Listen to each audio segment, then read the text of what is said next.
Welcome to Deprogramming with your host, Teri Lynn, the show that explores mind control tactics used for millennia to shape our thoughts and beliefs. We dive deep with experts to understand the harsh reality of what is really going on and how to unwind the damage. Here's your host, Teri Lynn. All right, welcome to the show. This is Teri Lynn with Deprogramming. Today I have with us my friend Carolyn King. She is an empowerment coach, and we're going to have a great discussion about ways that we can kind of just get through some of these programs that we're all indoctrinated with. And she has some real unique skill sets that you'll see that we're going to tap into her wealth of knowledge. But for this show, we're going to be talking about programming in all its forms and how it takes power away. It gives it to the one who's controlling the narrative. Be it the COVID program, the Savior program, the White Picket Fence program, the Way to Success program. There's a lot of different programs. It doesn't matter because it's all meant to take your inherent power away and give it to an idea that does not serve the highest you. It may feel like it serves you in the moment, and it may feel like it serves you totally. But if it's a program, like some of the ones I mentioned, let's say, it's not really serving the highest you. And so there's some kind of mental gymnastics, I guess you might say, that we have to go through in order to understand those differences there. And sometimes the line is very fine.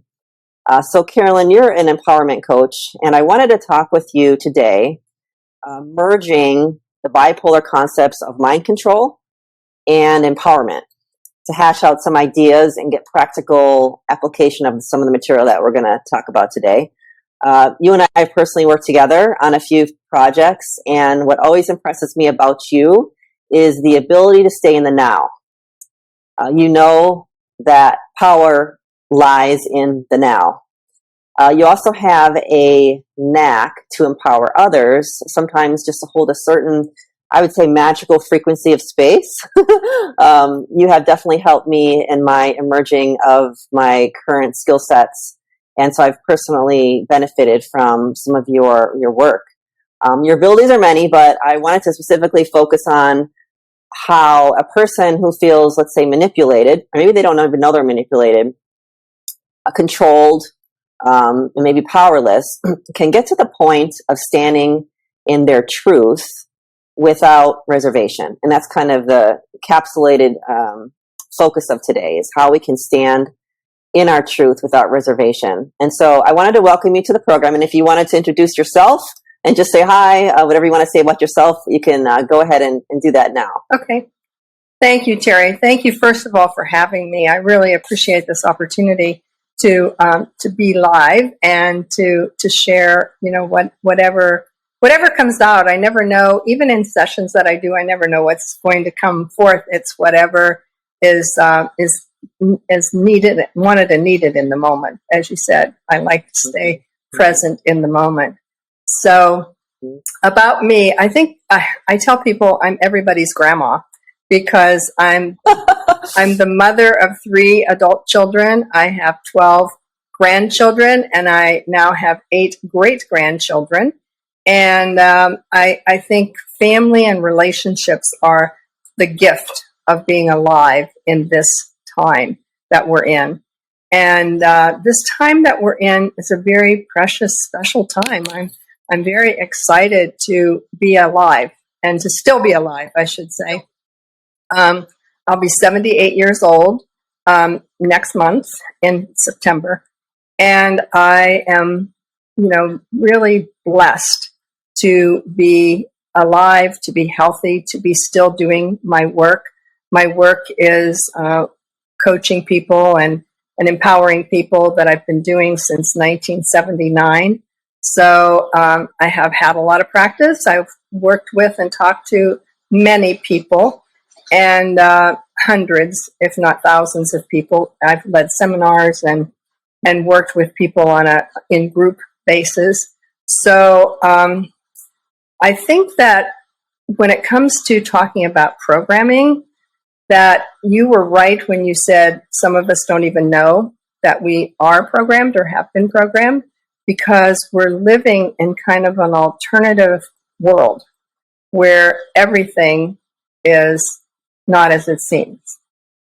And we don't know who to trust and what to trust, from mass media, from our entertainment, from music, from our education system, from our health and wellness system, from every single thing that we are living in right now could be said is a lie. And we have been programmed since birth, since we were born, because our parents were programmed, and their parents before them. And there's none of us that haven't been programmed in one way or another. And the secret to deprogramming, in my opinion, is discernment. I would say the word discernment is what comes up for me, to be able to tell for yourself what's true and what's not true. And the way that you can do that easily is just test your feeling, test your heart. Like what rings true for you in your heart of hearts. You know, when you ask yourself a question, see, we do have innate intelligence, and our innate intelligence knows everything. And the thing that keeps us programmed is that we don't check into our inner self. We listen to our parents when we're young. We listen to teachers when we're older. And we listen to our peers all the time, from the time we're tiny, and when we get married, or when we have friends that we hang out with, that we resonate with. Those are the people that influence us and continue to use their programs on and around us. So it's almost virtually impossible to be alive in this day and age and not be programmed in some respect. Like, what's expected of me? What's expected of me in my business, my job?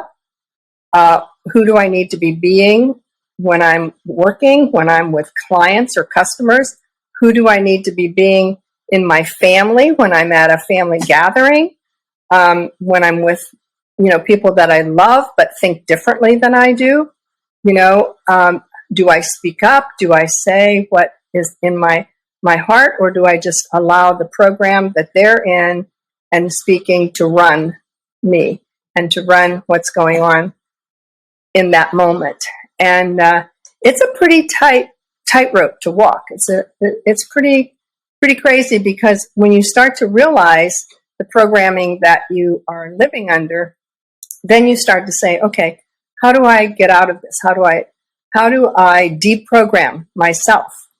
And how much responsibility do I have to deprogram those around me, to let people know that is not true. That's not true. That's not truth. That's not, what's real. And so you start to talk to people about what resonates with them, what feels like the truth for them. And everybody's truth might be slightly different, but in reality, our truth all stems from who we really are. And who we really are, our whole species comes from love. Like, who we really are is love. When we're connected to our higher power, our higher consciousness, we really love, honor, and appreciate each other. And one of the major programs that's been going on right now is the divisiveness, trying to pit, men against women, Catholics against Muslims, Democrats against Republicans, and, right against wrong. I mean, every single face, even right now, there's this whole sexuality thing that's shifting people's programming. And there's just so many opportunities to be programmed, thus giving us opportunities to deprogram ourselves. So I said a lot, and oh my gosh, I didn't know what I was going to say. Hopefully, you are in the flow. You generally are in the flow. And I could listen to you talk for a long time, and I have. Anytime that you and I have gotten together, and we're friends, when you and I have gotten together, I've had the privilege of having you tune to my energy and frequency and what I'm kind of feeling and going through. Like you say so much, and you just said a lot. I don't even know where to start, but that was beautiful. And I loved how when you said we brought out the point that we're all from the very beginning programmed, and it's a matter of knowing who we are inside, knowing what our perception of truth is. And I love how also you brought up when we're out and about and in the world, where's that line of knowing how to let others know, how did you say that? That it's not true, or letting their programs run you, or Yes. not. And so I find that very difficult. It's a very difficult thing for me. Something when you were I would talking, say it is for most I people. remembered. Yeah. Go ahead. Yeah, excuse me. Most people are that way. Most people just want to be liked and to be appreciated and to be known. We don't want to be different. We want to be part of the group that we're with, whatever it is. And so we don't want to run up against those belief systems that people have, the programming that they've bought into. Because we bought into it too at one point in our lives, and so when we see another truth, then is it our obligation to let people know that we think differently, or should we just keep our mouth shut and go with the flow with what other people are doing and believing, and then do we just try to hang out with people who have our similar belief systems, say, I'm not going to talk to those people anymore because they think different than I do, or they believe different than I do, and I can't convince them otherwise. So I guess I'll just hang with people that have my same belief systems or my same kind of deprogramming or programming, beliefs. So it is, like I said, a tightrope to walk, because we always want to be loved and liked and honored. And so we want to be careful what we say to whom. Yeah. Yes. That is a kind of a sticky situation always when you're in social groups. And I err more on the side of people's programming doesn't usually rub off on me. I'm usually the one who is different and the one who, is pretty outspoken. And that's the part of it for me that is harder to navigate, because sometimes that's not always, the best thing to do. It's not always the wise thing to do, but to know when you can be different and when you can just, let that person go with their line of thinking, even though you might know different. But what I want to hone in on right now, because you brought it up, and I think it's the gist of where we're going, is how we can stand in our truth, how we can know what really our true true self is, what our truth is. You said it more beautifully than I can even say it. But how do we get that to that point where we can understand that what might be running in our head at the moment is not ours? It's a program from somewhere, sometime. I'll give you an example of recently. I've been getting these memories back, and one of the memories I got back was when I had to have been something like 2 or 3, because I was riding one of those little scooter things, going in the hallway of the apartment building that we used to live in when I was about that age. Actually, no, I would have been more like 4. And I had an imaginary friend, and her name was Mary. And I'm pretty sure I got to ask my mom about this, because it just came up the other day, and I was like, oh my gosh, Mary was my friend. And I'm telling you, Mary was real. I don't know who Mary was, but Mary was real to me. Mm-hmm. And I got shamed out of Mary. So that was a program that maybe was running from my mother, that no, we can't do that because that's not real and that's kind of weird and it's not mentally healthy. And so I got rid of Mary, at that age. And so, we have our own intuitions when we're very young, and it just seems like And children are so intuitive. And it seems like the indoctrination of our well-meaning parents takes a lot of that intuition away, of knowing how we really feel. We're crying or we speak out because we feel a certain way, and it gets squashed constantly. And so that's unless you change that pattern's going to continue through your life, really. And you're going to get to the point where now we're adults and we don't know how we feel. We don't know how to check in with ourselves. So do you have any tips or tricks on how a person would maybe just check in with themselves once in a while? Or do you have a daily practice that you do to kind of clear out the rubbish, let's say, and just kind of center yourself into your own truth? Well, in my life, at my age, I have come to the place where all my time, when I'm not interacting with another person, all my time is that self-introspection, or what I call, meditation, or like I live my life in that connection to higher consciousness, which is what I call source, or God energy, God frequency. And I can always tell when I'm in that frequency and when I'm not. But remember, it has taken me years to get here. This is not something I did overnight.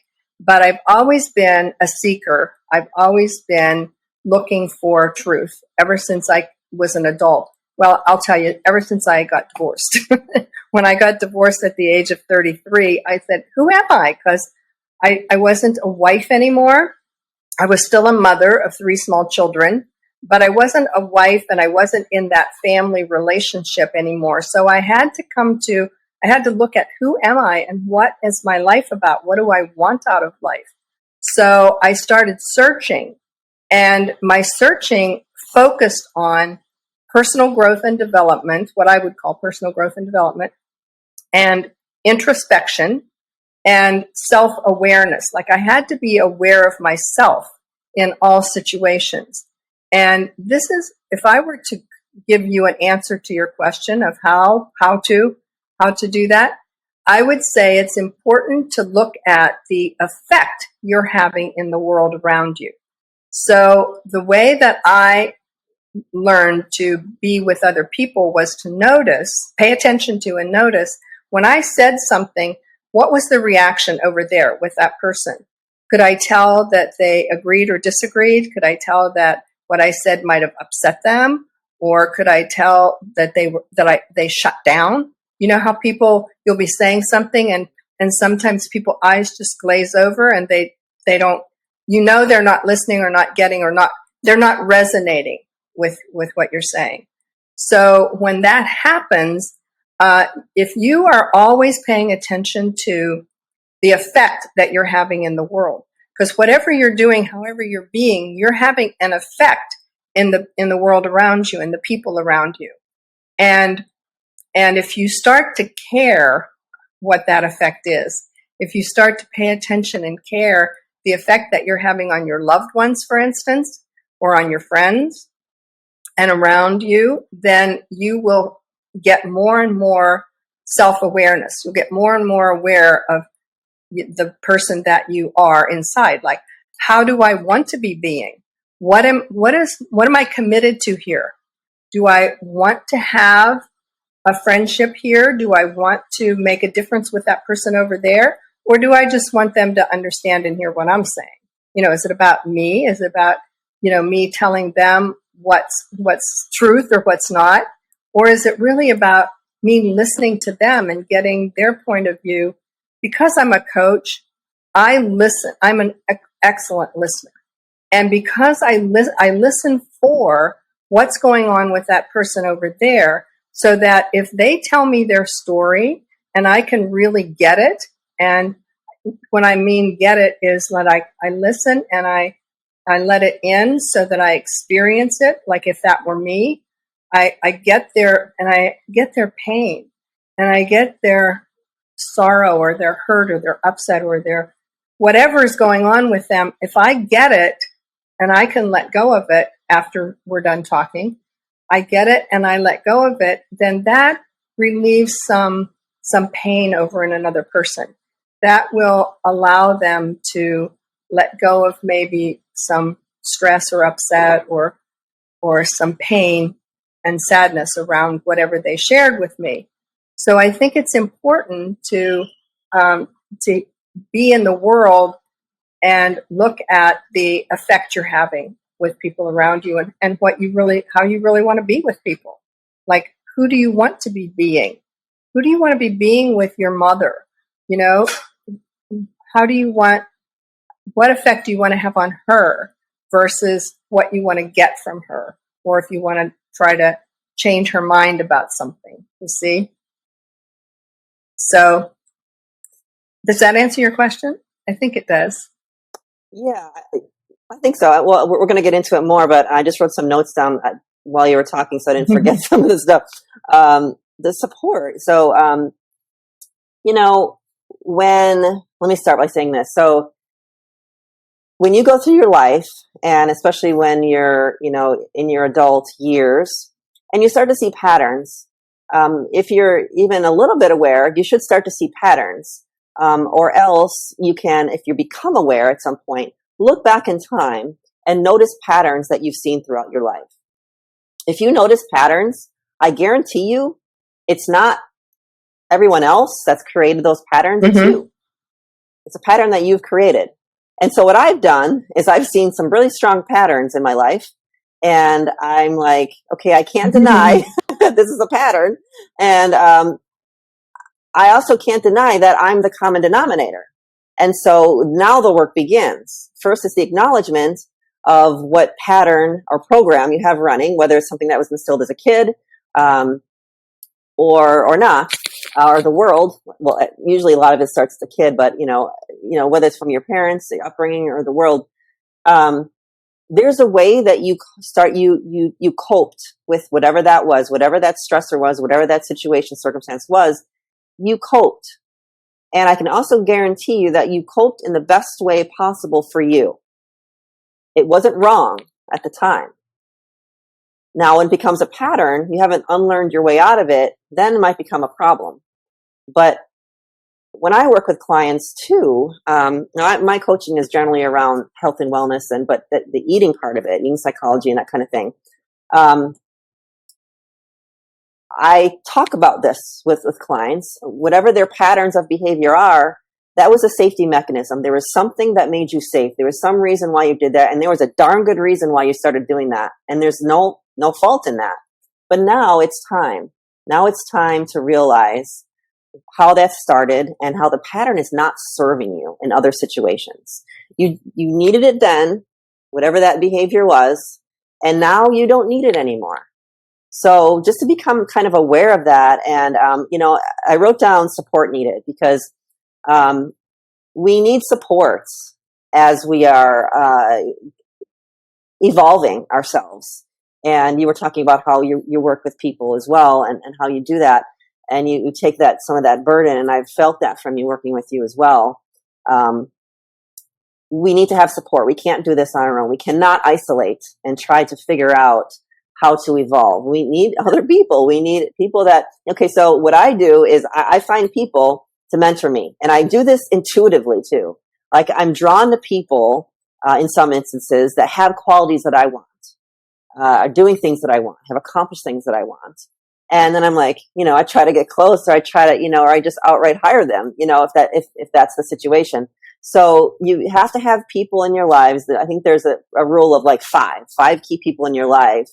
And 3 of those should be people that are kind of higher than you, or kind of doing things in a more evolved way than you, that you want to aspire to. These are people that can kind of pull you along and help you and support you. And then you have the other 2 that maybe one is at your level and one you're helping, right? So the vast majority of people that we hang around with and that we associate with, for the most part, should be ones that raise us up, that help us, support us. Otherwise, we're not going to get anywhere anytime soon, right? So as far as these programs that run, whatever they are, it's a matter of finding people who have gotten across that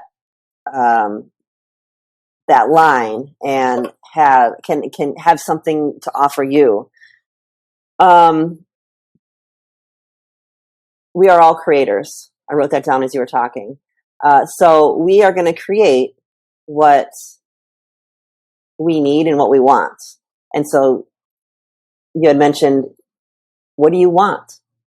And I think that's the first question, is to identify goals. Goals are big. And when I do my work as well, what are your goals? Like, what do you want? You have to have that clear in your mind. If it's not clear in your mind, your brain doesn't know what to deliver to you. The universe doesn't know what to give you. It's, you give this fuzzy little goal, it's going to give you a fuzzy little answer, So write things down. And telling a person is one of the biggest things you can do. And that's hard when you tell somebody what you want to do and where you want to be, where you want to accomplish, especially if it's somebody that's going to hold you accountable. Then, it's an automatic, thing that runs in your mind. It's, I got to do this, even when it's a weak moment. So, I also have a note here. Oh, yes. Taking control back has the consequences of self-responsibility. You can't blame anyone else. So once you start taking control back, so you have all these patterns that are running, and I say, well, I do this because of this. Well, my parents this, or my husband or wife this, and, the kids are doing this. Once you start to take control, now you have responsibility. And I think a lot of times people don't want that responsibility. They prefer to be comfortable, let's say, and not have to be responsible for making a change. Would you agree with that? Yeah, I definitely would. So I agree with the part about needing mentors, obviously, since I am one. And since I love to work with people that are searching and looking for what's next for them, and to keep, raising their vibration. And that's what you mean when you're talking to people that you're being mentored by. They have, they're operating at a higher frequency than you, and you admire them and want to be like them. So you want those kinds of people to mentor you. And I agree that it's important to look at, what do you want? What do you want here? What is your end result? What's the goals that you have? But before you can do that, before you can look at what you want, I believe you need to look at who you are. Who am I really? What am I? What is my purpose here in life? Why am I on this planet? And what do I want to leave when I'm gone? Because I know none of us live forever. And we all have goals and aspirations to accomplish. And lots of times it's in the era, I've noticed, it's in the era of making money, doing a business, losing weight, having a relationship.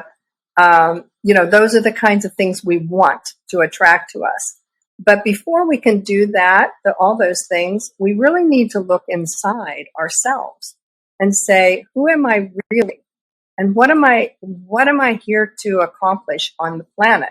How can I make a contribution to the world? How can I affect people around me? Because it's not just all about me. It's not all about my goals and what I want. It's about, what can I give back? No matter how young or old we are. And I know that my whole life now is about giving back. I'm really not, I don't have the kind of goals that I had 40 years ago or 20 years ago even.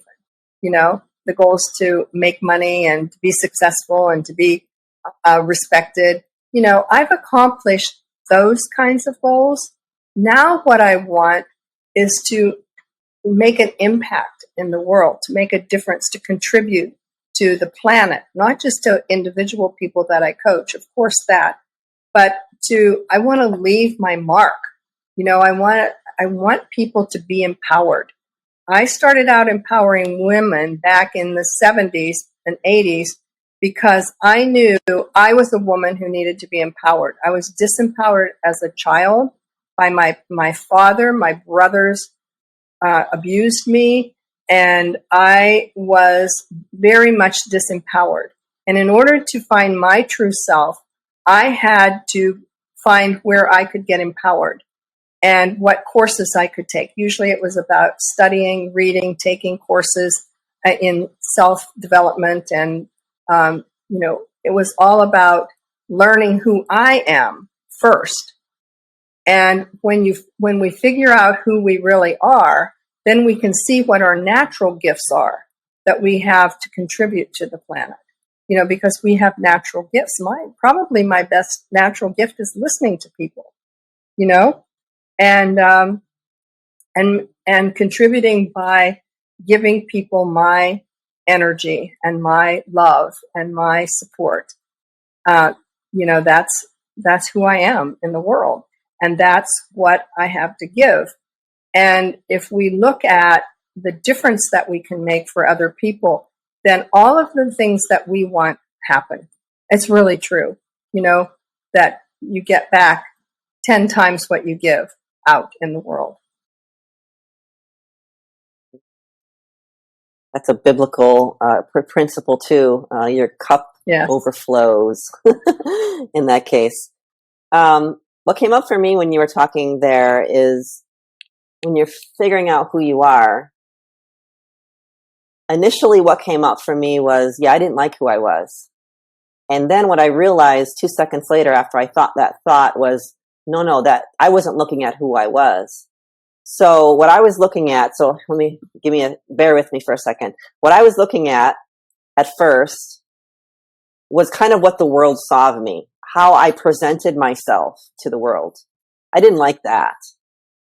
But how I presented myself to the world was this kind of convoluted aspect or idea, really, of who I was. It was what my mother wanted of me, what my father wanted of me, what my sisters wanted of me, what my friend, the world, just trying to like fit into all these, molds, which I didn't do very well, which I'm glad for. But, that's what I didn't like. I didn't like the person who was trying to satisfy all of these controlling type of ideas of who I should be. Until I became super mature as of late, really, and now it's becoming kind of fun because now I kind of know, and you've helped me with this. Now I kind of know who I really am, at least to the extent compared to what I knew before. I really know a lot more now, and the reason I state it that way is because I know next year and in 5 years. I'm going to look back on now and say, oh yeah, you didn't have any idea. Like I'm going to know so much more about myself. So there is sometimes a confusion of who we are when we first start to look at ourselves and say, well, yeah, but I did this, that, and that. Ooh, I must be bad. No, wait a minute. just like, I was talking about with, the eating psychology and, just different, coping mechanisms that people do when they have trauma and things like that, is that's not you. That's not you. That's how you coped in the moment. And so, and then it's become an expectation maybe from people around you or the world. And maybe that's why you're not as happy as you'd like to be or as fulfilled as you'd like to be. And now that I'm really stepping into who I really am, that is where it gets fun and adventurous, and I can forgive myself for some of the decisions that I made. That weren't optimal, but I did the best. We all do the best we can at the moment. I guarantee you, I promise you we do. We all do the best we can at the moment with what we have, with what we understand. Exactly. Right. And so the one biggest thing is you have to decide. And I like how you brought that out, is decide who you are first and then what you want. But you have to make the decision that you're going to do that. And it's scary. It's scary. Right? Why is it scary? I don't like at this moment right now. I don't know why it's scary. I would say it's scary because we have to let go of who we thought we were and who we were being. In order to become who you really are, you have to let go of everything that's not you, everything that is not real for you, that you brought on from your parents or your whatever programming you had, whether it was your siblings or your peers, in school or whatever, your friends, because we have to, and letting go is scary because no matter what you're letting go of, when you let go, we identify with what we've been doing and who we think that's who we are. Like you said, we believe that that's us. Mm-hmm. And to let go of that is scary because we don't know who we are on the other side of that. Like who would you be being if you weren't, afraid of, you just nailed it. You just nailed it. Oh, I'm trying not to cry here. Oh my gosh. It was scary for me 5 years ago or so when I decided to be who I was going to be, no matter what. And I walked away from the control, and you kind of feel like you're depending on your situation. It could be, a very large feeling this way, very strong, or maybe not so strong. But for me, it was a blank slate. For the most part, I had a blank slate in front of me, and not many people, I don't think, can really do that. That's really hard, and you have to get to the point where what's happening right now is so unacceptable that on the other side, jumping off that cliff right there and not knowing anything is way better than staying right here. Mm-hmm. Yeah. Boy, you nail it. You always do. You always nail it. I had another note. Here's a good question. Okay. How does one know if they're acting of their own accord or from the influence of another? So let me encapsulate this a little bit more. When we are in this floppy stage of not really knowing who we are and what we want, and not really fully understanding perhaps the control programs that we've been under, how does one know if this new decision or this new way of being or acting or dressing or whatever it is really part of getting to know who you are, and it's coming from you inside, what you want, what's best for you, without hurting another, of course, or if you're just being influenced again by who knows what? Well, I would say the answer to that is to trust yourself, to learn to trust yourself. And your higher self is always operating 24/7. Your higher self and who you really are is always running. And we have to push that away in order to go with programs that are not truly who we really are. We have to push away our authentic self. We have to push that to the background. But our authentic self is always there. So we have to learn to listen to our authentic self, and we have to trust our authentic self. How many times have you thought, oh, I really need to do that, I should do that, or that, how many times have you thought, has your intuition, as you used it, your intuition tells you, do this, and you go, no, I don't want to do that, or that's not going to work. I've tried that before, it's not going to work. So we push away our intuition. We push away our natural knowing. We push away that part of ourself that is really authentic and who we really are, because we think we've done it this way and we need to continue to do it that way, even though that way has never worked for us. You see? But it's going to work next time, right? I know. Force it to work. I think it's getting out of the head, for people like myself who are real heady, intellectually driven. And this can be fun. So let me just bring this out. And for anyone that this helps, great. So I've been practicing, and how I've been practicing for the last probably 3 years, good 3 years. And it's in supersonic mode right now. When you talk about trust, because there's still this idea, this issue of, yeah, but I don't know if it's really coming from me or not. And so practice. So I'm practicing, and sometimes I'm not right. Sometimes it is coming from some kind of control program. But for me, what works for me is just to be silent for a moment, check into myself. Whatever that means for you, it might be different for me. or vice versa, but checking in with myself and just setting the intention is really what I do. I set the intention of tapping into my higher self, this wisdom that I know that I have somewhere that's been masked and filtered and shamed and all that, and asking a question and getting the answer, and then practicing going with the answer and seeing if, was I really listening to my intuition or was I not? And so play with this. I know a friend of mine who, she plays with this with parking spaces, and she says almost every time she can find that parking space, except when she doubts herself.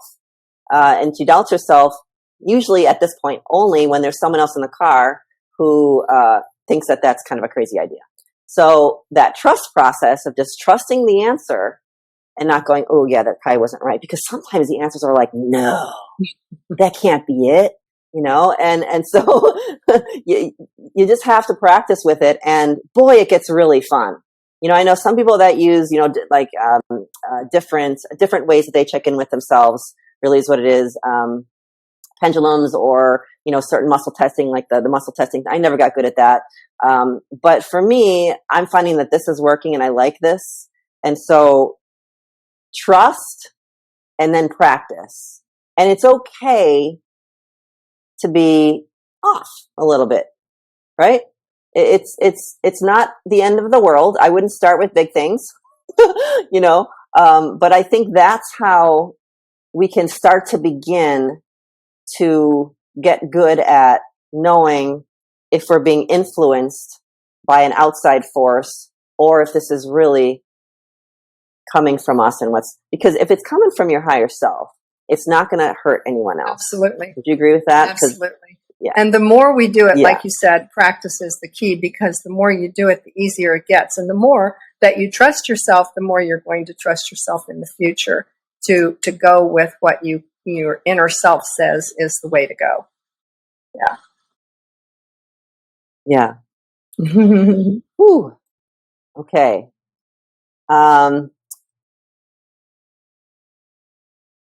I have this other point here, and it piggybacks off of what we were just talking about.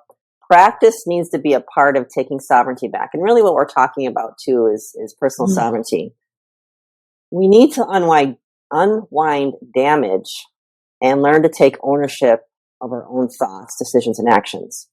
So taking ownership. So it's really easy to blame, some other force, some other person, circumstance, but when we start to take ownership of where we are in life, I understand, okay, let me put that aside for a second. Where we are in life, and take responsibility for that, and also take responsibility for our next decision, and understand that if we're going to keep doing this pattern the same way, we're going to keep getting the same results more than likely, and that's our decision, and that's okay if you want to do that. But you have to understand and take ownership of that. And also by not making a decision, by letting things just happen, that's a decision. You have to take ownership of that as well. So this brings up a point that I often wonder and I try to grapple with. And that is, we're all responsible for what we bring to the table, right? But nobody here is 8 years old. We're all mature adults. So we have children who are in certain situations and circumstances that they really don't even have the mental capacity to get through, the skill sets to get through. So I sometimes get a little confused as to how much responsibility we really have and when that really kind of kicks in, I guess. I don't know if my question is well formed there, but children can't possibly be responsible for what happens to them when they're growing up, right? And that's my thought, and the programs that were run, whatever happened to them. But what they bring into adulthood and how they handle those problems is their responsibility, is how I usually would say that, and how I believe. Yeah, what came up for me as you were sharing that about children and about 8-year-olds and when we really, before the age of reason, they say, and when we can reason for ourselves versus we just kind of mimic what's going on around us. But I do think that different each individual person reacts differently to the same circumstances. Okay. For instance, I have 5 siblings. There's 6 of us in my family. And so we were all raised by the same parents in the same home with the same rules, with the same, environment, I should say. And how we dealt with it is different. It's completely different. And I've worked with lots of people that I've coached, and I hear how they reacted to a similar circumstance in their life. Like, I'm going to use sexual abuse as an example. Okay. Some people who are sexually abused young, in their early years, let's say before the age of 12, because they say the age of 12 is the age of reason, when you really know right from wrong. Okay. So I have worked with people who've been abused in those early years before 12 years old, and different people have processed that abuse in different ways. Some of them have been damaged more by it than others. And some of them they've become different in their adult years about it. Do you know what I'm saying? Like, some of them have gone into incest recovery programming and worked on themselves. Some people have become reclusive or have not had relationships with the opposite sex because of the abuse they've had. And some people are in complete denial that it ever happened to them. So in other words, they won't talk about it. They won't deal with it. They just live their life on top of it, if that makes sense. It's there. It happened to them. Yep. And at some level, they know it, but they're in such incredible denial about it that they won't bring it up to process it, and they don't want to deal with it.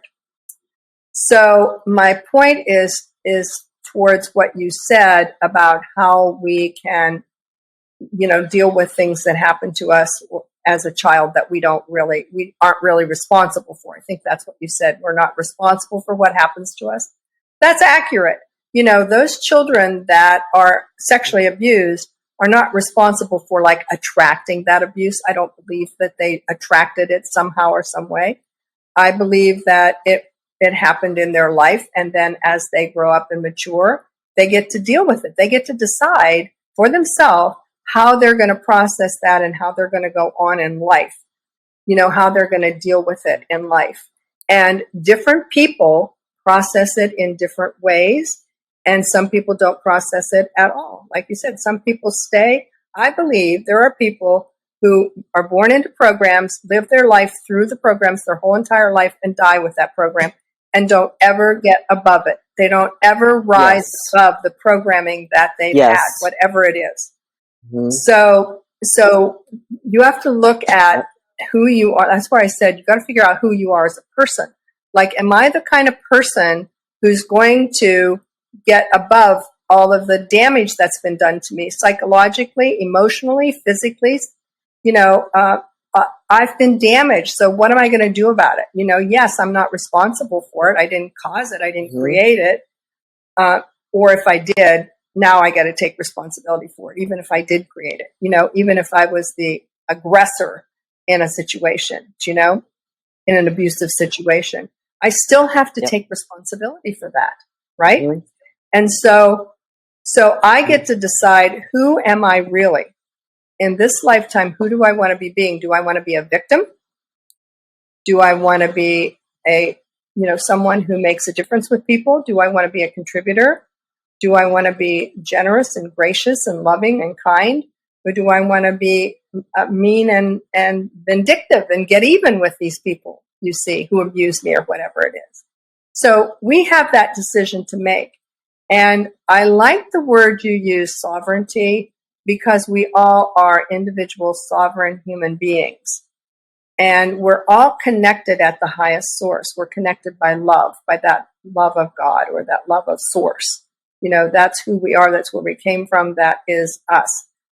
There are lots of people who never tap into that in their entire life. That's my point. There are people who do, and people who want that higher consciousness. And there are people who don't, and they never will. They can live and die and not want to rise into higher consciousness. That's their choice, and that's okay. We have to get to the point where we don't judge others for the path they're on, and we don't judge whether or not they're raising their consciousness to the level we want them to raise it to. Are they good enough people for me to be around because my consciousness is here and theirs is down there, and I don't want to have them in my life? That's fine.